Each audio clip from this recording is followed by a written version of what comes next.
জয় গুরু। সত্যানুসরণ থেকে পাঠ করছি। পরমপিতার ইচ্ছাই অদিষ্ট। তোমার সব অবস্থাতেই তার মঙ্গল ইচ্ছা বুঝে সেই দিকেই বাস্তবভাবে চলতে থাকো। দেখবে কাতর হবে না, বরং কত সবলতা আসবে, দুঃখেও আনন্দ পাবে। ঠাকুর এখানে বলেছেন পরমপিতার ইচ্ছাই অদিষ্ট।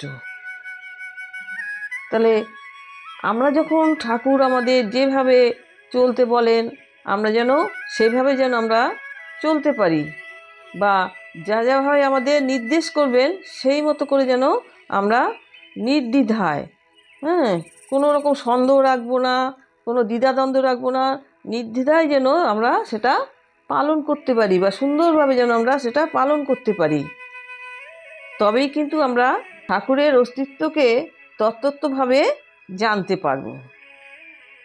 তাহলে কি যদি আমরা ঠাকুরের অস্তিত্বকে যদি আমরা সেই তত্ত্বভাবে যদি জানতে পারি, তাহলে আস্তে আস্তে আমরা কি মানে পরম পিতাকেও আমরা জানতে পারবো।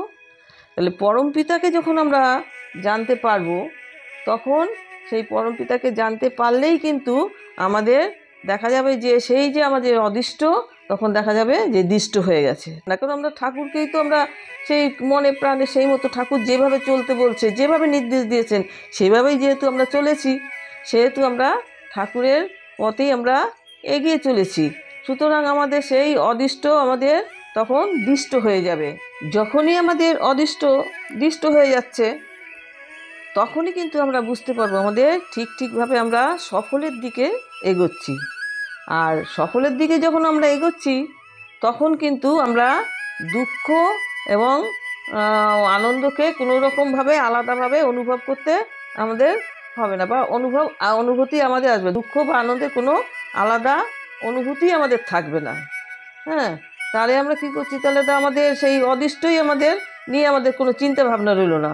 যেহেতু আমরা ঠাকুর যেভাবে আমাদের নির্দেশ দিয়েছেন সেইভাবেই করে আমরা যেহেতু চলেছি, সেহেতু আর আমাদের অদিষ্টের মধ্যে রইল না। তাহলে আমাদের যখনই আমরা দেখতে পাচ্ছি যে দুঃখ বা আনন্দ আমাদের সেই কোনো রকম একটা অনুভূতি নেই, তাহলে তো যখনই আমাদের দুঃখেরও কোনো অনুভূতি নেই, আনন্দের অনুভূতি নেই, তাহলে অটোমেটিক তো আমরা সবল হয়ে পড়বই। তখন তো আমাদের কোনো রকম ওইসব অনুভূতি থাকছে না। তখন আমরা সবল হলে আমরা সব রকমই তখন কাজে আমরা খুব ভালোভাবেই আমরা এগিয়ে যেতে পারবো। তাহলে ঠাকুর এখানে কি বলেছেন, তাহলে আর একবার রিপিট করছি।